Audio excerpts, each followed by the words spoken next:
ಎಲ್ಲರಿಗೂ ನಮಸ್ಕಾರ ಸ್ನೇಹಿತರೆ. ಮಕರ ರಾಶಿಯವರಿಗೆ ದೇವರು ಕೊಟ್ಟಿರುವಂತಹ ವಿಶೇಷವಾದಂಥ 3 ವರಗಳು ಯಾವ್ಯಾವು? ಆ ವರವನ್ನು ನೀವು ಹೇಗೆ ಸದುಪಯೋಗವನ್ನು ಪಡಿಸಿಕೊಳ್ಬೇಕು? ನೀವು ಯಾವ ತಪ್ಪನ್ನು ಮಾಡಿದರೆ ಈ ವರಗಳು ಶಾಪವಾಗಿ ಕನ್ವರ್ಟ್ ಆಗುತ್ತದೆ ಎಂಬಂಥ ಸೂಪರ್ ಇಂಟ್ರೆಸ್ಟಿಂಗ್ ವಿಚಾರವನ್ನು ಈ ವಿಡಿಯೋದಲ್ಲಿ ತಿಳಿಸಿಕೊಡಲಿದ್ದೇನೆ.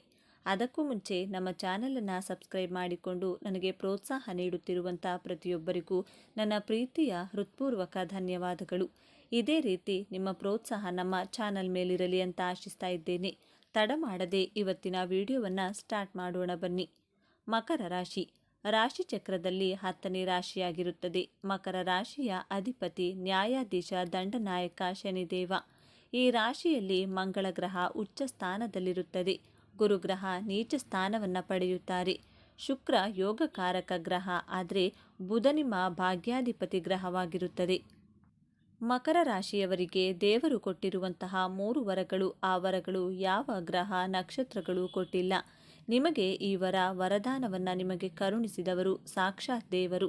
ಮಕರ ರಾಶಿಯಲ್ಲಿ ಹುಟ್ಟಿರುವಂತಹ ಪ್ರತಿಯೊಬ್ಬರಿಗೂ, ಇನ್ ಕೇಸ್ ನೀವು ಶ್ರೀಮಂತ ಕುಟುಂಬದಲ್ಲೇ ಹುಟ್ಟಿರಲಿ ಅಥವಾ ಬಡ ಕುಟುಂಬದಲ್ಲಿಯೇ ಜನಿಸಿದ್ರೂ ನಿಮಗೆ ಯಾವುದೇ ಭೇದ ಭಾವ ಮಾಡುವುದಿಲ್ಲ. ಭಗವಂತ ಎಲ್ಲರಿಗೂ ಸರಿಸಮಾನವಾದಂತಹ ವರವನ್ನು ಕರುಣಿಸಿದ್ದಾರೆ. ಮೊದಲನೆಯ ವರ ಏನು ಅಂತ ನೋಡೋಣ. ಮೊದಲನೆಯದಾಗಿ ಮಕರ ರಾಶಿಯವರಿಗೆ ಸಿಕ್ಕಿರುವಂತಹ ವರ ದೀರ್ಘಾಯುಷ್ಯ. ಹೌದು, ನಿಮಗೆ ದೀರ್ಘವಾದಂತಹ ಆಯುಷ್ಯವನ್ನು ಭಗವಂತ ಕರುಣಿಸಿದ್ದಾರೆ. ನಿಮ್ಮ ಆಯಸ್ಸು 60+ ವರೆಗೂ ಕಂಟಿನ್ಯೂ ಆಗ್ತಾ ಹೋಗುತ್ತದೆ. ಅಂದರೆ ಸುಮಾರು 60 ವರ್ಷದ ಆಸುಪಾಸಿನವರೆಗೂ ನಿಮ್ಮ ಆಯಸ್ಸು ಚೆನ್ನಾಗಿರುತ್ತದೆ. ಬೇರೆ ರಾಶಿಯಲ್ಲಿ ಹುಟ್ಟಿದವರಿಗೆ 40 ವರ್ಷ 45 ವರ್ಷಕ್ಕೆ ಜೀವನದಲ್ಲಿ ಜಿಗುಪ್ಸೆ ಹೊಂದುತ್ತಾರೆ. 60 ವರ್ಷದವರೆಗೂ ಬದುಕುವ ಆಸೆಯನ್ನೇ ಬಿಟ್ಟು ಬಿಡ್ತಾರೆ. ಆದರೆ ಮಕರ ರಾಶಿಯವರು 60 ವರ್ಷ ಆದಮೇಲೆ ನಿಮ್ಮ ದೇಹದಲ್ಲಿ ಎನರ್ಜಿ ಶಕ್ತಿ ಡಬಲ್ ಆಗ್ತಾ ಹೋಗುತ್ತದೆ. ನಿಮ್ಮ ದೇಹದಲ್ಲಿ ಸಾಕಷ್ಟು ಪಾಸಿಟಿವ್ ಬಯೋಲಾಜಿಕಲ್ ಚೇಂಜಸನ್ನು ಕಾಣ್ತಾ ಹೋಗ್ತೀರಾ. ಇದರಿಂದಾಗಿ ನಿಮ್ಮ ಆಯಸ್ಸು ಆರೋಗ್ಯ ತುಂಬ ಚೆನ್ನಾಗಿರುತ್ತದೆ. ನಿಮಗೆ ವಯಸ್ಸಾದ ಮೇಲೆ ಹೆಚ್ಚಿನ ಸಕ್ಸಸ್, ಯಶಸ್ಸು ಎಲ್ಲವೂ ಸಿಗುತ್ತದೆ ನಿಮಗೆ. ಹಾಗೆ ನೀವು ಎಲ್ಲರಿಗೂ, ಅಂದರೆ ನಿಮ್ಮ ಕುಟುಂಬದವರಿಗೆ, ನಿಮ್ಮ ಸ್ನೇಹಿತರಿಗೆ, ನಿಮ್ಮ ಮಕ್ಕಳಿಗೆ ನೀವು ಒಳ್ಳೆಯ ದುಡ್ಡನ್ನು ದುಡಿದು ಕೊಡ್ತೀರಾ. ಆಸ್ತಿಯನ್ನು ಸಂಪಾದನೆ ಮಾಡಿ ಅವರಿಗೆ ಕೊಡುವುದರಿಂದ ನಿಮ್ಮ ಮನಸ್ಸು ಬಹಳ ಸಂತೃಪ್ತ ಭಾವನೆಯಿಂದ ಕೂಡಿರುತ್ತದೆ ಹಾಗೂ ಪ್ರಫುಲ್ಲವಾಗಿರುತ್ತದೆ. ತುಂಬ ಸ್ಯಾಟಿಸ್ಫೈ ಫೀಲ್ ನಿಮ್ಮಲ್ಲಿ ಕಾಣಬಹುದು. ಆ ಸಂತೃಪ್ತ ಭಾವನೆಯಿಂದ ನಿಮ್ಮ ಆಯಸ್ಸು ಮತ್ತು ಆರೋಗ್ಯದಲ್ಲಿ ವೃದ್ಧಿಯನ್ನು ಕಾಣ್ತಾ ಹೋಗ್ತೀರಾ. ರಾಹು ಹಾಗೂ ಕೇತು ನಿಮ್ಮ ಜೀವನದಲ್ಲಿ ಹೆಚ್ಚಿನ ತೊಂದರೆಗಳನ್ನು ಕೊಡುವುದಿಲ್ಲ. ಯಾಕಂದರೆ ರಾಹು ಗ್ರಹವು ಶನಿದೇವನ ಆದೇಶವನ್ನು ಪಾಲಿಸಬೇಕಾಗುತ್ತದೆ. ಮಂಗಳ ಗ್ರಹ ನಿಮ್ಮ ಕೇತು ಗ್ರಹವನ್ನು ಕಂಟ್ರೋಲ್ ಮಾಡುವುದರಿಂದ ನಿಮಗೆ ರಾಹುಕೇತುಗಳು ಹೆಚ್ಚಿನ ಸಮಸ್ಯೆ ಕೊಡುವುದಿಲ್ಲ. ಯಾಕಂದರೆ ರಾಹು ಗ್ರಹವನ್ನು ಶನಿದೇವ ಕಂಟ್ರೋಲ್ ಮಾಡ್ತಾನೆ. ಸಾಕ್ಷಾತ್ ಶನಿದೇವ ನಿಮ್ಮ ರಾಶಿಯ ಅಧಿಪತಿಯಾಗಿರುವುದರಿಂದ ರಾಹು ಗ್ರಹದಿಂದ ಅಷ್ಟೊಂದು ಸಮಸ್ಯೆಗಳು ನಿಮಗೆ ಉಂಟಾಗುವುದಿಲ್ಲ. ಮಂಗಳ ಗ್ರಹ ನಿಮ್ಮ ರಾಶಿಯಲ್ಲಿ ಉಚ್ಚ ಸ್ಥಾನದಲ್ಲಿರುತ್ತಾನೆ. ನಿಮಗೆ ಸಿಕ್ಕಿರುವಂತಹ ಈ ವರವನ್ನು ಒಳ್ಳೆ ರೀತಿಯಲ್ಲಿ ಸದುಪಯೋಗವನ್ನು ಪಡಿಸಿಕೊಳ್ಳಬೇಕಾಗುತ್ತದೆ. ನೀವು ಅದನ್ನು ಬಿಟ್ಟು ಮಿಸ್ಯೂಸ್ ಮಾಡಿಕೊಳ್ಬಾರ್ದು. ಅಂದರೆ ನನಗೆ ದೀರ್ಘಾಯುಷ್ಯ ಇದೆ ಅಂತ ಸೋಮಾರಿತನವನ್ನು ತೋರಿಸಬಾರದು. ಸೋಮಾರಿತನವನ್ನು ಬಿಟ್ಟು, ಆಲಸ್ಯವನ್ನು ಬಿಟ್ಟು ಕೆಲಸವನ್ನು ಮಾಡುವುದರಿಂದ ನಿಮ್ಮ ಆರೋಗ್ಯದಲ್ಲಿ ವೃದ್ಧಿಯನ್ನು ಕಾಣಬಹುದು. ನಿಮಗೆ ಯಾವುದೇ ರೀತಿಯ ಆರೋಗ್ಯ ಸಮಸ್ಯೆಗಳು ಬಂದರೂ ಸುಲಭವಾಗಿ ಟ್ರೀಟ್ಮೆಂಟ್ ಸಿಗ್ತಾ ಹೋಗುತ್ತದೆ. ಆ ಟ್ರೀಟ್ಮೆಂಟಿಂದ ಆ ಅನಾರೋಗ್ಯದಲ್ಲಿ ವೃದ್ಧಿಯನ್ನು ಕಾಣ್ತಾ ಹೋಗ್ತೀರಾ. ನಿಮಗೆ ಸಿಕ್ಕಿರುವ ಈ ವರದಿಂದ ಸುಮ್ಮನೆ ಕೂತುಕೊಳ್ಳುವ ಹಾಗಿಲ್ಲ. ಹಾರ್ಡ್ ವರ್ಕ್ ಮಾಡಬೇಕು. ತುಂಬ ಆ್ಯಕ್ಟಿವ್ ಆಗಿರಿ. ಆರೋಗ್ಯ ಮತ್ತು ಆಯುಷ್ಯವನ್ನು ತುಂಬ ಚೆನ್ನಾಗಿರುತ್ತದೆ. ಎರಡನೆಯ ವರ ಏನು ಅಂತ ನೋಡೋಣ. ನಿಮಗೆ ಸಿಕ್ಕಿರುವಂತಹ ಎರಡನೆಯ ವರ, ನೀವು ಯಾರ ಮುಂದೇನೂ ತಲೆ ತಗ್ಗಿಸಲ್ಲ. ನೀವು ಬಹಳ ಶಕ್ತಿವಂತರಾಗಿರುತ್ತೀರಾ. ನೀವು ಹುಟ್ಟಿನಿಂದಲೇ ಶಕ್ತಿವಂತರಾಗಿರ್ತೀರಾ. ನಿಮ್ಮ ಯೋಗಕಾರಕ ಗುರು ಶುಕ್ರ ಗ್ರಹ. ಶುಕ್ರ ಗ್ರಹ ನಿಮ್ಮ ಯೋಗಕಾರಕ ಗ್ರಹವಾದ್ದರಿಂದ ನೀವು ಬಹಳ ವಿನಮ್ರವಾಗಿರುತ್ತೀರಾ. ತುಂಬ ಪೋಲೈಟ್ ಆಗಿರ್ತೀರಾ. ತುಂಬ ಶಾಂತ ಸ್ವಭಾವದವರಾಗಿರ್ತೀರಾ. ಆ ರೀತಿ ನಿಮ್ಮ ಮುಖಭಾವನೆ ಇರುತ್ತದೆ. ಅದೇ ರೀತಿ ಬಿಹೇವ್ ಸಹ ಮಾಡ್ತಾ ಇರ್ತೀರಾ. ಆದರೆ ಯಾರಾದರೂ ನಿಮ್ಮ ಮುಂದೆ ಅವರ ಶಕ್ತಿಯನ್ನು ಪ್ರದರ್ಶನ ಮಾಡಿದಾಗ, ನಿಮ್ಮನ್ನು ಅವಮಾನ ಮಾಡಿದರೆ, ಆಗ ನಿಮ್ಮಲ್ಲಿ ಇರುವಂತಹ ಶಕ್ತಿ, ಆ ತಾಕತ್ತು, ಆ ಎನರ್ಜಿ ಎಲ್ಲವೂ ಆ್ಯಕ್ಟಿವೇಟ್ ಆಗ್ತಾ ಹೋಗುತ್ತೆ. ನಿಮಗೆ ಯಾರಾದರೂ ಹೆದರಿಸಿದರೆ, ನಾನೇ ಗ್ರೇಟ್ ಅಂತ ಜಂಬ ಕೊಚ್ಚಿಕೊಂಡು ನಿಮ್ಮ ಮುಂದೆ ಪ್ರದರ್ಶನವನ್ನು ಮಾಡಿದರೆ, ಮಕರ ರಾಶಿಯವರ ಮನಸ್ಸು ಹಾಗೂ ಅವರ ತಾಕತ್ತು, ಎನರ್ಜಿ ಎಲ್ಲವನ್ನೂ ಹೊರಗಡೆ ಪ್ರದರ್ಶನವನ್ನ ಮಾಡ್ತಾರೆ. ಅವರು ಹೆದರಿಸುತ್ತಾರೆ. ನನಗೆ ಆ ಮಂತ್ರಿ ಗೊತ್ತು, ಈ ಸರ್ ಗೊತ್ತು ಅಂತ ನಿಮಗೆ ಹಾಗೆ ಮಾಡ್ತೀನಿ, ಹೀಗೆ ಮಾಡ್ತೀನಿ ಅಂತ ಭಯಪಡಿಸ್ತಾರೆ. ಇನ್ನೊಂದು 3 ಗಂಟೆ ನಂತರ ನಿನ್ನಲ್ಲ ಬಿಡಲ್ಲ ಅಂತಲೂ ಹೆದರಿಸ್ತಾರೆ. ಆದರೆ ಮಕರ ರಾಶಿಯವರು ಆ ದಂಕಿಗೆಲ್ಲ ಹೆದರದೆ 3 ಗಂಟೆ ಯಾಕೆ, ನಿಮಗೆ ಧೈರ್ಯ ಇದ್ದರೆ 3 ನಿಮಿಷ ಟೈಮ್ ಕೊಡ್ತೀನಿ, ಏನು ಮಾಡ್ತೀಯಾ ಮಾಡು ಅನ್ನುವಂತಹ ಶಕ್ತಿ, ತಾಕತ್ತು ಪ್ರದರ್ಶನವನ್ನು ಮಾಡ್ತಾರೆ. ನೀವು ಯಾರಿಗೂ ಹೆದರಿಕೊಳ್ಳುವುದಿಲ್ಲ. ನೀವು ನಿಮ್ಮನ್ನು ನೋಡಿದರೆ ಬಹಳ ಶಾಂತ ಸ್ವಭಾವ ಅನಿಸುವ ರೀತಿ ಇರ್ತೀರಾ. ಬಟ್ ನಿಮ್ಮನ್ನು ಕೆರಳಿ ನಿಮ್ಮನ್ನು ಹೆದರಾಕೊಂಡ್ರೆ ಅವರನ್ನು ನೀವು ಬಿಡುವವರೇ ಅಲ್ಲ. ಇಷ್ಟು ಶಕ್ತಿವಂತರು, ಇಷ್ಟು ಧೈರ್ಯವಂತರು, ಇಷ್ಟು ಬಲಶಾಲಿಗಳಾಗಿರ್ತೀರಾ. ನೀವು ಈ ನಿಮ್ಮ ಶಕ್ತಿಯನ್ನು ನಿಮ್ಮ ರಕ್ಷಣೆಗೋಸ್ಕರ ಮಾತ್ರ ಸದುಪಯೋಗವನ್ನು ಪಡಿಸಿಕೊಳ್ಳಬೇಕು. ಅದನ್ನು ಬಿಟ್ಟು ಬೇರೆಯವರ ಮುಂದೆ ನಿಮ್ಮ ಬಲ ಪ್ರದರ್ಶನವನ್ನು ಮಾಡಿದರೆ ನಿಮಗೆ ಸಿಕ್ಕಿರುವಂತಹ ಈ ಶಕ್ತಿ, ಎನರ್ಜಿ, ಇವರ ವಿಫಲವಾಗುತ್ತದೆ, ನಿಷ್ಪ್ರಯೋಜಕವಾಗುತ್ತದೆ. ಇನ್ನು ಮಕರ ರಾಶಿಯವರಿಗೆ ಸಿಕ್ಕಿರುವಂತಹ 3ನೇ ವರ ಏನು ಅಂದರೆ, ಎಲ್ಲ ಜಗಳಗಳಲ್ಲಿಯೂ ಸೋಲ್ತಾ ಹೋಗ್ತೀರಾ. ಆದರೆ ಜೀವನವೆಂಬ ಯುದ್ಧದಲ್ಲಿ ಗೆಲ್ಲುವಂತಹ ವರವನ್ನು ಪಡೆದು ಹುಟ್ಟಿರ್ತೀರಾ ನೀವು. ಇದು ವೆರಿ ಇಂಪಾರ್ಟೆಂಟ್ ವಿಷಯ. ಇದರ ಅರ್ಥ ಏನಂದರೆ, ಮಕರ ರಾಶಿಯವರು ನಿಮ್ಮ ಜೀವನ ಸಂಗಾತಿಯ ಜೊತೆಗೆ ಮಾತಿನ ಜಗಳದಲ್ಲಿ ಸೋಲ್ತೀರಾ, ಬಿಟ್ಟು ಕೊಡ್ತೀರಾ, ಅಥವಾ ಮಕ್ಕಳಿಗೋಸ್ಕರ ಸೋಲ್ತೀರಾ, ಮಕ್ಕಳ ಜೊತೆನೂ ಸೋಲ್ತೀರಾ, ಅಕ್ಕಪಕ್ಕದವರ ಜೊತೆ ಸೋಲ್ತೀರಾ, ಸಂಬಂಧಿಕರ ಜೊತೆಗೂ ಸೋಲ್ತೀರಾ. ಆದರೆ ನಿಮ್ಮ ಜೀವನ ಇಟ್ಟುಕೊಂಡಂತಹ ಲಕ್ಷ್ಯ, ಆಂಬಿಷನ್, ಗುರಿ, ಉದ್ದೇಶ ತಲುಪುವುದರಲ್ಲಿ, ಆ ಗೆಲುವನ್ನು ಸಾಧಿಸುವುದರಲ್ಲಿ ನಿಮಗೆ ಸೋಲೇ ಇರುವುದಿಲ್ಲ. ಜೀವನವೆಂಬ ಪರೀಕ್ಷೆಯಲ್ಲಿ ಎಂತಹ ಅಡೆತಡೆಗಳು, ಕಷ್ಟಗಳು, ಸಂಘರ್ಷಗಳು ಬಂದರೂ ಧೈರ್ಯದಿಂದ ಎದುರಿಸುವಂತಹ, ನಿಮ್ಮ ಗುರಿಯನ್ನು ಮುಟ್ಟುವಂತಹ ಛಲ ನಿಮಗೆ ಸಿಕ್ಕಿರುವಂಥ 3ನೇ ವರ. ನಿಮ್ಮ ಗುರಿ ಮುಟ್ಟಿದ ನಂತರ ನಿಮಗೆ ಮೊಂಡುತನ, ಹಠ, ಅಹಂಕಾರ ಬರಬಹುದು. ಇದು ಕಾಮನ್. ಯಾರಾದರೂ ಅಷ್ಟೇ, ಒಂದು ಗೋಲನ್ನು ಅಚೀವ್ ಮಾಡಿದಾಗ, ನಮ್ಮ ಜೀವನದಲ್ಲಿ ಒಂದು ಮಹತ್ತರ ಘಟ್ಟವನ್ನು ತಲುಪಿದ ನಂತರ ಅಹಂಕಾರ ಪಡುವುದು ಸಹಜ. ಆದರೆ ಮಕರ ರಾಶಿಯವರು ಅಹಂಕಾರವನ್ನು ಪಡಬಾರದು. ತುಂಬ ಪೊಲೈಟ್ ಆಗಿರಬೇಕು. ವಿಶೇಷವಾಗಿ ಉತ್ತರಾಷಾಢ ನಕ್ಷತ್ರದಲ್ಲಿ ಜನಿಸಿದವರು, ನೀವು ದೊಡ್ಡ ಟಾರ್ಗೆಟನ್ನು ರೀಚ್ ಆದ ನಂತರ, ನಿಮ್ಮ ಗೋಲನ್ನು ಅಚೀವ್ ಮಾಡಿದ ನಂತರ ನೀವು ಅಹಮ್ಮನ್ನು ಪಡಬಾರದು. ಯಾಕಂದರೆ ನಿಮ್ಮ ನಕ್ಷತ್ರದ ಅಧಿಪತಿ ಸಾಕ್ಷಾತ್ ಸೂರ್ಯದೇವನೇ ಆಗಿರುತ್ತಾನೆ.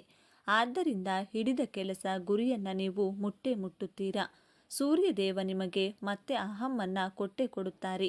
ಆದ್ದರಿಂದ ಉತ್ತರಾಷಾಢ ನಕ್ಷತ್ರದವರು ವಿಶೇಷವಾದಂತಹ ಗಮನವನ್ನು ವಹಿಸಬೇಕಾಗುತ್ತದೆ.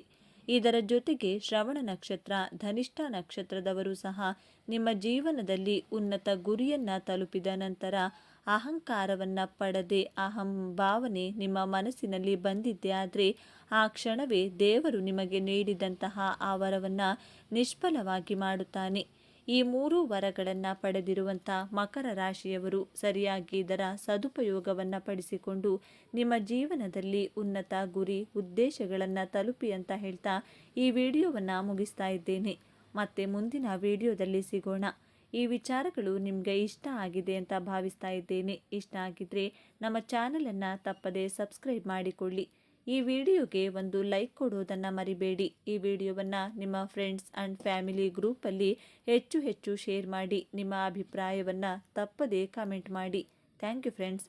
ಎಲ್ಲರೂ ಭಕ್ತಿಯಿಂದ ಓಂ ಶ್ರೀ ಶನೇಶ್ವರ ನಮಃ ಅಂತ ಕಮೆಂಟ್ ಮಾಡಿ. ಆತ್ಮೀಯ ಮಕರ ರಾಶಿಯವರೇ, 12 ವರ್ಷಗಳ ಬಳಿಕ ದೇವಗುರು ಬೃಹಸ್ಪತಿ ತನ್ನ ಸ್ಥಾನ ಬದಲಾಯಿಸುತ್ತಿದ್ದಾರೆ. ಈ ಬದಲಾವಣೆ ಮಕರ ರಾಶಿಯವರಿಗೆ ವರದಾನವಾಗುತ್ತದಾ ಅಥವಾ ಒಂದು ದೊಡ್ಡ ಎಚ್ಚರಿಕೆಯಾಗುತ್ತಾ? ನಿಮ್ಮ ಜೀವನದಲ್ಲಿ ಇನ್ನು 3 ತಿಂಗಳು ಏನನ್ನು ಬೇಕಾದರೂ ಬದಲಾಯಿಸಬಹುದು. ಆದರೆ 5 ತಪ್ಪು ನಿರ್ಧಾರ ಎಲ್ಲವನ್ನೂ ಹಾಳು ಮಾಡಬಹುದು. ಈ ಗುರು ಸಂಚಾರದಲ್ಲಿ ಲಾಭ ಪಡೆಯುವ ದಾರಿ, ನಷ್ಟ ತಪ್ಪಿಸುವ ಉಪಾಯ, ಯಾವ ವಿಷಯದಲ್ಲಿ ಎಚ್ಚರವಾಗಿರಬೇಕು, ಯಾವ ಪರಿಹಾರ ಮಾಡಿದರೆ ಯಶಸ್ಸು, ಎಲ್ಲವೂ ಈ ವಿಡಿಯೋದಲ್ಲಿದೆ. ಯಾವುದೇ ಕಾರಣಕ್ಕೂ ನಾನು ತಿಳಿಸಿರುವ 3ನೇ ಪರಿಹಾರವನ್ನು ತಪ್ಪಿಸಲು ಹೋಗಬೇಡಿ. ಆ ಸರಳ ಪರಿಹಾರ ನಿಮ್ಮ ಜೀವನವನ್ನೇ ಉದ್ಧಾರ ಮಾಡುತ್ತದೆ. ಪೂರ್ತಿ ವಿಡಿಯೋ ನೋಡುವುದಕ್ಕಿಂತ ಮೊದಲು ನಮ್ಮ ಚಾನಲ್ಗೆ ಸಬ್ಸ್ಕ್ರೈಬ್ ಆಗಿ ಮತ್ತು ಜೈ ಗುರುದೇವ ಅಥವಾ ನನ್ನ ಕಷ್ಟಗಳಿಗೆ ಗುರುರಾಯರಿದ್ದಾರೆ ಎಂದು ಕಮೆಂಟ್ ಮಾಡಿ. ಮಕರ ರಾಶಿಯವರೇ, ನೀವು ಹುಟ್ಟಿನಿಂದಲೇ ಶ್ರಮಜೀವಿಗಳು ಮತ್ತು ಅತ್ಯಂತ ಜವಾಬ್ದಾರಿಯುತ ವ್ಯಕ್ತಿಗಳು. ಶನಿದೇವನ ಆಳ್ವಿಕೆಗೆ ಒಳಪಟ್ಟಿರುವ ನಿಮ್ಮ ರಾಶಿಯವರು ಜೀವನದಲ್ಲಿ ಯಾವುದನ್ನು ಸುಲಭವಾಗಿ ಪಡೆದವರಲ್ಲ. ಪ್ರತಿಯೊಂದು ಸಣ್ಣ ಸಾಧನೆಗೂ, ಪ್ರತಿಯೊಂದು ಹೆಜ್ಜೆಗೂ ನೀವು ನಿಮ್ಮ ಬೆವರನ್ನು ಹರಿಸಿದ್ದೀರಿ, ಹಗಲಿರುಳು ಕಷ್ಟಪಟ್ಟಿದ್ದೀರಿ. ಕಳೆದ ಕೆಲವು ವರ್ಷಗಳಿಂದ ನೀವು ಅನುಭವಿಸಿದ ಮಾನಸಿಕ ಒತ್ತಡ, ವೃತ್ತಿ ಜೀವನದ ಏರಿಳಿತಗಳು, ಆರ್ಥಿಕ ಮುಗ್ಗಟ್ಟು ಮತ್ತು ಸಂಬಂಧಗಳಲ್ಲಿ ಎದುರಾದ ಬಿರುಕುಗಳು ಕೇವಲ ನಿಮಗೆ ಮಾತ್ರ ಗೊತ್ತು. ಹೊರಗಡೆ ನಗುನಗುತ್ತಾ ಯಾರಿಗೂ ತಮ್ಮ ನೋವನ್ನು ತೋರಿಸಿಕೊಳ್ಳದೆ ಎಲ್ಲವನ್ನು ತಮ್ಮೊಳಗೆ ಅರಗಿಸಿಕೊಳ್ಳುವ ನಿಮ್ಮ ವ್ಯಕ್ತಿತ್ವ ನಿಜಕ್ಕೂ ಮೆಚ್ಚುವಂಥದ್ದು.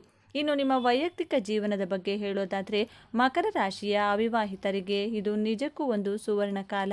ಎಷ್ಟೋ ವರ್ಷಗಳಿಂದ ಸೂಕ್ತ ಸಂಗಾತಿಗಾಗಿ ಹುಡುಕುತ್ತಿದ್ದವರಿಗೆ ವಿವಾಹದ ಮಾತುಕತೆಗಳು ಹತ್ತಿರ ಬಂದು ಅರ್ಧಕ್ಕೆ ನಿಂತು ಹೋಗುತ್ತಿದ್ದವರಿಗೆ ವಯಸ್ಸಾಗುತ್ತದೆ.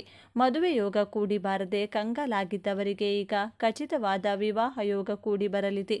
ನಿಮ್ಮ ಮನಸ್ಸಿಗೆ ಒಪ್ಪುವ, ನಿಮ್ಮನ್ನು ಚೆನ್ನಾಗಿ ಅರ್ಥ ಮಾಡಿಕೊಳ್ಳುವ, ನಿಮ್ಮ ಸಂಕಷ್ಟಗಳಲ್ಲಿ ಜೊತೆಯಾಗಿ ನಿಲ್ಲುವ ಮತ್ತು ನಿಮ್ಮ ಭವಿಷ್ಯಕ್ಕೆ ಆಧಾರವಾಗುವ ಸುಂದರವಾದ ಗುಣವಂತ ಸಂಗಾತಿ ನಿಮಗೆ ಸಿಗಲಿದ್ದಾರೆ. 7ನೇ ಮನೆಯಲ್ಲಿ ಉಚ್ಚ ಸ್ಥಾನದಲ್ಲಿರುವ ಗುರುವು ವಿವಾಹದ ದಾರಿಯಲ್ಲಿರುವ ಎಲ್ಲ ಅಡೆತಡೆಗಳನ್ನು, ದೋಷಗಳನ್ನು ನಿವಾರಣೆ ಮಾಡುತ್ತಾನೆ. ನಿಮ್ಮ ಮನೆಯಲ್ಲಿ ಕಂಕಣ ಭಾಗ್ಯದ ಸದ್ದು, ಮಂಗಳವಾದ್ಯಗಳ ಶಬ್ದ ಕೇಳಿ ಬರಲಿದೆ. ಕೇವಲ ಅವಿವಾಹಿತರಿಗೆ ಮಾತ್ರವಲ್ಲ, ವಿವಾಹಿತರಿಗೂ ಈ ಸಮಯ ಅತ್ಯಂತ ಮಧುರವಾಗಿರುತ್ತದೆ. ಗಂಡ ಹೆಂಡತಿಯ ನಡುವೆ ಈ ಹಿಂದೆ ಇದ್ದ ಹಳೆಯ ಮನಸ್ತಾಪಗಳು, ಸಣ್ಣ ಪುಟ್ಟ ಜಗಳಗಳು, ತಪ್ಪು ತಿಳುವಳಿಕೆಗಳು ಉದಯಿಸುತ್ತಿರುತ್ತವೆ. ಸೂರ್ಯನ ಮುಂದಿನ ಮಂಜಿನಂತೆ ಕರಗಿ ಹೋಗುತ್ತವೆ. ದಾಂಪತ್ಯ ಜೀವನದಲ್ಲಿ ಅನ್ಯೋನ್ಯತೆ, ಪ್ರೀತಿ ಮತ್ತು ವಿಶ್ವಾಸ ಇಮ್ಮಡಿಯಾಗುತ್ತದೆ. ಪರಸ್ಪರ ಅರ್ಥ ಮಾಡಿಕೊಳ್ಳುವ ಗುಣ ಬೆಳೆಯುತ್ತದೆ. ನೀವಿಬ್ಬರೂ ಒಬ್ಬರಿಗೊಬ್ಬರು ಆಸರೆಯಾಗಿ ಬೆನ್ನೆಲುಬಾಗಿ ನಿಲ್ಲುತ್ತೀರಿ. ನಿಮ್ಮ ಮನೆಯ ವಾತಾವರಣವು ಸ್ವರ್ಗದಂತೆ ಭಾಸವಾಗುತ್ತದೆ. ಆದರೂ ಈ ಸಂತೋಷದ ಉತ್ತುಂಗದಲ್ಲಿರುವಾಗ ನೀವು ಮಾಡಬಹುದಾದ ಒಂದು ಸಣ್ಣ ತಪ್ಪು ನಿರ್ಧಾರ ನಿಮ್ಮ ನೆಮ್ಮದಿಯನ್ನು ಕಸಿದುಕೊಳ್ಳಬಹುದು. ಆ ತಪ್ಪು ಯಾವ ಕ್ಷೇತ್ರದಲ್ಲಾಗಬಹುದು ಮತ್ತು ಅದನ್ನು ತಪ್ಪಿಸುವುದು ಹೇಗೆ ಎಂದು ಈಗ ವಿವರಿಸುತ್ತೇನೆ. ಇದನ್ನು ಎಂದಿಗೂ ನಿರ್ಲಕ್ಷ್ಯ ಮಾಡಬೇಡಿ. ಗುರುವು ಸದಾ ಒಳಿತನ್ನು ಮಾಡುತ್ತಾನೆ ಎಂಬುದು 100ಕ್ಕೆ 100 ಸತ್ಯ. ಆದರೆ ಎಚ್ಚರಿಕೆ ಎಂಬುದು ಪ್ರತಿಯೊಬ್ಬ ಮನುಷ್ಯನಿಗೆ ಇರಲೇಬೇಕಾದ ಬಹುಮುಖ್ಯ ಗುಣ. ಗ್ರಹಗಳ ಅನುಗ್ರಹವಿದ್ದರೂ ನಮ್ಮ ಕಾರ್ಯಗಳಲ್ಲಿ ಜಾಗರೂಕತೆ ಇಲ್ಲದಿದ್ದರೆ ಕಷ್ಟ ಅನುಭವಿಸಬೇಕಾಗುತ್ತದೆ. ಈ ಅವಧಿಯಲ್ಲಿ ನೀವು ಅತಿ ಮುಖ್ಯವಾಗಿ ಗಮನ ಹರಿಸಬೇಕಾದದ್ದು ನಿಮ್ಮ ಸಂಗಾತಿಯ ಆರೋಗ್ಯದ ಕಡೆಗೆ. ಗುರುವಿನ ಪ್ರಭಾವದಿಂದ ಕೆಲಸದ ಒತ್ತಡ ಹೆಚ್ಚಾಗಬಹುದು, ಓಡಾಟ ಹೆಚ್ಚಾಗಬಹುದು. ಇದರಿಂದಾಗಿ ನಿಮ್ಮ ಸಂಗಾತಿಯ ಆರೋಗ್ಯದಲ್ಲಿ ಸಣ್ಣ ಪುಟ್ಟ ಏರುಪೇರುಗಳಾಗುವ ಸಾಧ್ಯತೆಗಳಿವೆ. ಅವರ ಆಹಾರ ಪದ್ಧತಿ, ಸಮಯಕ್ಕೆ ಸರಿಯಾದ ಊಟ, ಸಾಕಷ್ಟು ನಿದ್ರೆ ಮತ್ತು ಮಾನಸಿಕ ನೆಮ್ಮದಿಯ ಕಡೆಗೆ ನೀವು ವಿಶೇಷ ಗಮನ ಹರಿಸಬೇಕು. ಅವರಿಗೆ ಯಾವುದಾದರೂ ಸಣ್ಣ ಅನಾರೋಗ್ಯ, ಆಯಾಸ ಅಥವಾ ಮಾನಸಿಕ ಕಿರಿಕಿರಿ ಕಂಡು ಬಂದರೆ ಅದನ್ನು ನಿರ್ಲಕ್ಷ್ಯ ಮಾಡದೆ ತಕ್ಷಣವೇ ವೈದ್ಯರನ್ನು ಸಂಪರ್ಕಿಸುವುದು ಒಳಿತು. ಆರೋಗ್ಯವೇ ಮಹಾಭಾಗ್ಯ. ಸಂಗಾತಿಯ ಆರೋಗ್ಯ ಹದಗೆಟ್ಟರೆ ಇಡೀ ಕುಟುಂಬದ ನೆಮ್ಮದಿ ಹಾಳಾಗುತ್ತದೆ ಎಂಬುದನ್ನು ಮರೆಯಬೇಡಿ. ಇನ್ನು 2ನೆಯ ಅತಿ ದೊಡ್ಡ ಎಚ್ಚರಿಕೆ ಎಂದರೆ ಪಾಲುದಾರಿಕೆ. ಒಪ್ಪಂದಗಳಲ್ಲಿ ನೀವು ವಹಿಸಬೇಕಾದ ಮುನ್ನೆಚ್ಚರಿಕೆಯ ವ್ಯಾಪಾರ ಚೆನ್ನಾಗಿ ನಡೆಯುತ್ತಿದೆ. ನಿರೀಕ್ಷೆಗೂ ಮೀರಿ ಲಾಭ ಬರುತ್ತಿದೆ. ಜೊತೆಗಿರುವವರು ಬಹಳ ಒಳ್ಳೆಯವರು ಎಂದು ಯಾರನ್ನೂ ಕಣ್ಣು ಮುಚ್ಚಿ ನಂಬಲು ಹೋಗಬೇಡಿ. ಬಂಡವಾಳ ಹೂಡುವಾಗ ಅಥವಾ ಯಾವುದೇ ಕಾನೂನಾತ್ಮಕ ಕಾಗದ ಪತ್ರಗಳಿಗೆ ಸಹಿ ಹಾಕುವ ಮುನ್ನ ಕನಿಷ್ಠ 10 ಬಾರಿಯಾದರೂ ಅದನ್ನು ಓದಿ ಅರ್ಥ ಮಾಡಿಕೊಳ್ಳಿ. ಬೇಕಿದ್ರೆ ಕಾನೂನು ತಜ್ಞರ ಸಲಹೆ ಪಡೆಯಿರಿ. ಹಣಕಾಸಿನ ವ್ಯವಹಾರಗಳಲ್ಲಿ ನಿಮ್ಮ ಲೆಕ್ಕಾಚಾರ ಪಕ್ಕಾ ಇರಲಿ. ಅತಿಯಾದ ವಿಶ್ವಾಸ ಮತ್ತು ಮಿತಿಮೀರಿದ ನಂಬಿಕೆಯು ಕೆಲವೊಮ್ಮೆ ಮೋಸಕ್ಕೆ ದಾರಿ ಮಾಡಿಕೊಡಬಹುದು. ಭವಿಷ್ಯದಲ್ಲಿ ಸಂಬಂಧಗಳು ಹಾಳಾಗಬಹುದು ಎಂದರೆ ಆರಂಭದಲ್ಲಿಯೇ ಎಲ್ಲವೂ ಲಿಖಿತ ರೂಪದಲ್ಲಿ ಸ್ಪಷ್ಟವಾಗಿರಬೇಕು. ಆದ್ದರಿಂದ ವ್ಯವಹಾರದಲ್ಲಿ ಸ್ನೇಹವನ್ನು ಮತ್ತು ವೃತ್ತಿಪರತೆಯನ್ನು ಬೇರೆ ಬೇರೆಯಾಗಿಡುವುದು ಅತ್ಯಂತ ಅವಶ್ಯಕ. ಈ 2 ಪ್ರಮುಖ ಎಚ್ಚರಿಕೆಗಳನ್ನು ನೀವು ಕಟ್ಟುನಿಟ್ಟಾಗಿ ಪಾಲಿಸಿದರೆ ನಿಮ್ಮ ಯಶಸ್ಸಿನ ಓಟವನ್ನು ಯಾರಿಂದಲೂ, ಯಾವ ಶಕ್ತಿಯಿಂದಲೂ ತಡೆಯಲು ಸಾಧ್ಯವಿಲ್ಲ. ಈಗ ನೀವು ಕಾಯುತ್ತಿದ್ದ ಆ ಅದ್ಭುತ ಪರಿಹಾರಗಳ ಬಗ್ಗೆ ಹೇಳುವ ಸಮಯ ಬಂದಿದೆ. ಅದರಲ್ಲೂ 3ನೇ ಪರಿಹಾರ ನಿಮ್ಮ ಜೀವನದ ದಿಕ್ಕನ್ನೇ ಬದಲಾಯಿಸುತ್ತದೆ.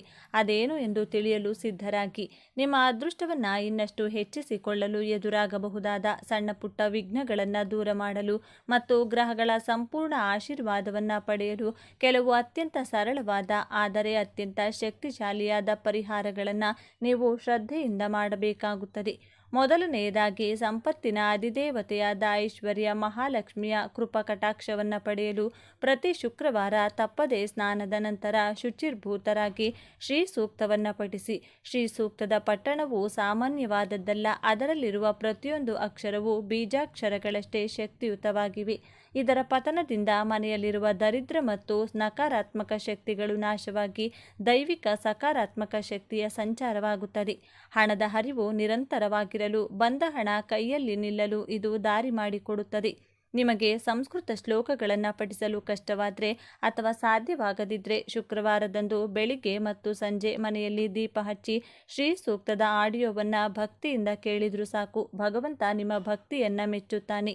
ಎರಡನೆಯ ಪರಿಹಾರವೆಂದರೆ ನಿಮ್ಮ ಸಂಗಾತಿಗೆ ಆಗಾಗ ಹಳದಿ ಬಣ್ಣದ ಉಡುಗೊರೆಗಳನ್ನು ನೀಡಿ. ಜ್ಯೋತಿಷ್ಯ ಶಾಸ್ತ್ರದಲ್ಲಿ ಗುರುವಿಗೆ ಅತ್ಯಂತ ಪ್ರಿಯವಾದ ಗುರುವಿನ ತತ್ವವನ್ನು ಪ್ರತಿನಿಧಿಸುವ ಬಣ್ಣವೆಂದರೆ ಅದು ಹಳದಿ ಬಣ್ಣದ ವಸ್ತ್ರ, ಸೀರೆ, ಶರ್ಟ್, ಸಿಹಿ ತಿನಿಸು ಅಥವಾ ಯಾವುದೇ ಸಣ್ಣ ಉಡುಗೊರೆಯನ್ನು ಪ್ರೀತಿಯಿಂದ ನಿಮ್ಮ ಸಂಗಾತಿಗೆ ನೀಡುವುದರಿಂದ ನಿಮ್ಮಿಬ್ಬರ ನಡುವಿನ ಪ್ರೀತಿ ದುಪ್ಪಟ್ಟಾಗುತ್ತದೆ. ಏಳನೇ ಮನೆಯಲ್ಲಿರುವ ಗುರುವಿನ ಬಲ ಹೆಚ್ಚಾಗುತ್ತದೆ. ಇದರಿಂದ ದಾಂಪತ್ಯದಲ್ಲಿರುವ ಅಡೆತಡೆಗಳು ನಿವಾರಣೆಯಾಗಿ ಗುರುವಿನ ಸಂಪೂರ್ಣ ಅನುಗ್ರಹ ಲಭಿಸುತ್ತದೆ. ಇದು ಕೇವಲ ಉಡುಗೊರೆಯಲ್ಲ, ನಿಮ್ಮ ದಾಂಪತ್ಯವನ್ನು ಬಲಪಡಿಸುವ ಮತ್ತು ಗ್ರಹದೋಷಗಳನ್ನು ನಿವಾರಿಸುವ ಒಂದು ಸುಂದರವಾದ ಮತ್ತು ಪ್ರಭಾವಶಾಲಿ ತಂತ್ರ. ಈಗ ನಾವು ಮೂರನೇ ಮತ್ತು ಅತ್ಯಂತ ಪ್ರಭಾವಶಾಲಿಯಾದ ಪರಿಹಾರದ ಕಡೆಗೆ ಬರೋಣ. ವಿಡಿಯೋದ ಆರಂಭದಲ್ಲಿ ನಾನು ಒತ್ತಿ ಹೇಳಿದ ಮಹತ್ವದ ಪರಿಹಾರವಿದು. ಇದನ್ನು ನೀವು ಯಾವುದೇ ಕಾರಣಕ್ಕೂ ಚಾಚು ತಪ್ಪದೆ ಪಾಲಿಸಬೇಕು. ನಾನು ವಿಡಿಯೋದ ಆರಂಭದಲ್ಲಿ ಉಲ್ಲೇಖಿಸಿದ ಈ ವಿಶೇಷವಾದ ಜೀವನವನ್ನೇ ಬದಲಾಯಿಸುವ ಶಕ್ತಿಯಿರುವ ಮೂರನೇ ಪರಿಹಾರವೇ ಗುರುಮಂತ್ರದ ಜಪ. ನೀವು ಪ್ರತಿದಿನ ಮುಂಚಾನೆ ಎದ್ದು ಸ್ನಾನ ಮುಗಿಸಿ ಶುಚಿರ್ಭೂತರಾಗಿ ನಿಮ್ಮ ಮನೆಯ ದೇವರ ಕೋಣೆಯಲ್ಲಿ ಪ್ರಶಾಂತವಾಗಿ ಕುಳಿತು 108 ಬಾರಿ ಗುರುಮಂತ್ರವನ್ನು ಜಪಿಸಬೇಕು. ಓಂ ಭ್ರೂಂ ಬೃಹಸ್ಪತಯೇ ನಮಃ ಎಂಬ ಈ ಮಂತ್ರವು ಅತ್ಯಂತ ಶಕ್ತಿಶಾಲಿಯಾದದ್ದು. ಜ್ಞಾನ, ಶಾಂತಿ ಮತ್ತು ಸಮೃದ್ಧಿಯ ಸಂಕೇತವಾದ ಈ ಮಂತ್ರವು ನಿಮ್ಮ ಮನಸ್ಸಿನಲ್ಲಿರುವ ಎಲ್ಲ ಗೊಂದಲಗಳನ್ನು ನಿವಾರಿಸುತ್ತದೆ. ಕಠಿಣ ಪರಿಸ್ಥಿತಿಗಳಲ್ಲಿ ನಿಮಗೆ ಸರಿಯಾದ ನಿರ್ಧಾರಗಳನ್ನು ತೆಗೆದುಕೊಳ್ಳುವ ಅದ್ಭುತ ಶಕ್ತಿಯನ್ನು ಮತ್ತು ವಿವೇಚನೆಯನ್ನು ನೀಡುತ್ತದೆ. ಈ ಮಂತ್ರದ ನಿರಂತರ ಜಪದಿಂದ ನಿಮ್ಮ ದೇಹದ ಸುತ್ತಲೂ ಮತ್ತು ನಿಮ್ಮ ಮನೆಯ ಸುತ್ತಲೂ ಒಂದು ದೈವಿಕ ರಕ್ಷಣಾ ಕವಚ ನಿರ್ಮಾಣವಾಗುತ್ತದೆ. ಯಾವುದೇ ಕಷ್ಟಗಳು, ಅಡೆತಡೆಗಳು, ಶತ್ರುಗಳ ಕಾಟ ಬಂದರೂ ಅದನ್ನು ಎದುರಿಸಿ ನಿಲ್ಲುವ ಶಕ್ತಿ ನಿಮ್ಮೊಳಗೆ ಜಾಗೃತವಾಗುತ್ತದೆ. ದಯವಿಟ್ಟು ಈ ಮಂತ್ರ ಜಪವನ್ನು ಕೇವಲ ಒಂದು ಆಚರಣೆಯಾಗಿರದೆ ನಿಮ್ಮ ದಿನಚರಿಯ ಒಂದು ಅವಿಭಾಜ್ಯ ಭಾಗವನ್ನಾಗಿಸಿಕೊಳ್ಳಿ. ಇನ್ನು ನಾಲ್ಕನೆಯ ಮತ್ತು ಕೊನೆಯ ಪರಿಹಾರವೆಂದರೆ ಪ್ರತಿ ಗುರುವಾರದಂದು ಗಂಡ ಮತ್ತು ಹೆಂಡತಿ ಇಬ್ಬರೂ ಒಟ್ಟಿಗೆ ಸೇರಿ ಹತ್ತಿರದ ಯಾವುದಾದರೂ ಗುರುವಿನ ದೇವಸ್ಥಾನ, ರಾಘವೇಂದ್ರ ಸ್ವಾಮಿಗಳ ಮಠ ಅಥವಾ ನಿಮ್ಮ ಇಷ್ಟ ದೇವತೆಯ ದೇವಸ್ಥಾನಕ್ಕೆ ಭೇಟಿ ನೀಡಿ ದೇವರ ದರ್ಶನ ಪಡೆಯುವುದು. ದಂಪತಿಗಳಾಗಿ ದೇವಸ್ಥಾನಕ್ಕೆ ಹೋಗುವುದರಿಂದ ನಿಮ್ಮ ನಡುವಿನ ಆಧ್ಯಾತ್ಮಿಕ ಬಂಧ ಗಟ್ಟಿಯಾಗುತ್ತದೆ. ದೇವರ ಸನ್ನಿಧಿಯಲ್ಲಿ ಆ ಪವಿತ್ರ ವಾತಾವರಣದಲ್ಲಿ ಕಳೆಯುವ ಆ ಕೆಲವು ನಿಮಿಷಗಳು ನಿಮ್ಮ ಇಡೀ ವಾರದ ಆಯಾಸವನ್ನು, ಮಾನಸಿಕ ಒತ್ತಡವನ್ನು ಸಂಪೂರ್ಣವಾಗಿ ದೂರ ಮಾಡುತ್ತದೆ. ಬದುಕು ಎಂಬುದು ಒಂದು ಸುಂದರವಾದ ಪಯಣ. ನಾವು ಮಾಡುವ ಕರ್ಮಗಳಿಗೆ ತಕ್ಕಂತೆ ನವಗ್ರಹಗಳು ನಮಗೆ ಕಾಲಕಾಲಕ್ಕೆ ಫಲಗಳನ್ನು ನೀಡುತ್ತವೆ. ನಿಮ್ಮ ರಾಶ್ಯಾಧಿಪತಿಯಾದ ಶನಿಯು ಕರ್ಮದ ನ್ಯಾಯಾಧೀಶನಾದರೆ ನಿಮ್ಮ 7ನೇ ಮನೆಗೆ ಬಂದಿರುವ ಗುರುವು ಕರುಣೆಯ ಸಾಗರ. ನೀವು ಇದುವರೆಗೆ ಮಾಡಿದ ಕಠಿಣ ಪರಿಶ್ರಮ, ನೀವು ಮಾಡಿದ ತ್ಯಾಗ ಮತ್ತು ನಿಮ್ಮ ಪ್ರಾಮಾಣಿಕತೆಗೆ ಈಗ ಈ ದೇವಗುರು ತಕ್ಕ ಬೆಲೆ ಕಟ್ಟಲಿದ್ದಾನೆ. ಈ ಹಿಂದಿನ 12 ವರ್ಷಗಳ ಕಾಲಚಕ್ರದಲ್ಲಿ ನೀವು ಸಾಕಷ್ಟು ಕಳೆದುಕೊಂಡಿರಬಹುದು, ಹಲವಾರು ಕಹಿ ಘಟನೆಗಳನ್ನು ಎದುರಿಸಿರಬಹುದು, ಜೀವನದ ಅನೇಕ ಕಠಿಣ ಪಾಠಗಳನ್ನು ಕಲಿತಿರಬಹುದು. ನಿಮಗೆ ಯಾರು ನಿಜವಾದ ಆಪ್ತರು, ಯಾರು ಮುಖವಾಡ ಹಾಕಿಕೊಂಡಿರುವ ಶತ್ರುಗಳು, ಕಷ್ಟ ಬಂದಾಗ ಯಾರು ಜೊತೆಗಿರುತ್ತಾರೆ ಎಂಬ ಸ್ಪಷ್ಟವಾದ ಅರಿವು ಈಗ ನಿಮಗಿದೆ. ಈ ಸುದೀರ್ಘ ಅನುಭವವೇ ನಿಮ್ಮ ಮುಂದಿನ ಬದುಕಿಗೆ ಅತಿ ದೊಡ್ಡ ಬಂಡವಾಳ. ಗುರುವಿನ ಈ ಉಚ್ಚ ಸ್ಥಿತಿಯು ನಿಮ್ಮಲ್ಲಿರುವ ಸೂಕ್ತ ಪ್ರತಿಭೆಯನ್ನು ಹೊರತರಲು, ನಿಮ್ಮ ಅಂತರಂಗದ ಆಸೆಗಳನ್ನು ಈಡೇರಿಸಿಕೊಳ್ಳಲು ಒಂದು ಅದ್ಭುತವಾದ ವೇದಿಕೆಯನ್ನು ಕಲ್ಪಿಸಿಕೊಡುತ್ತಿದೆ.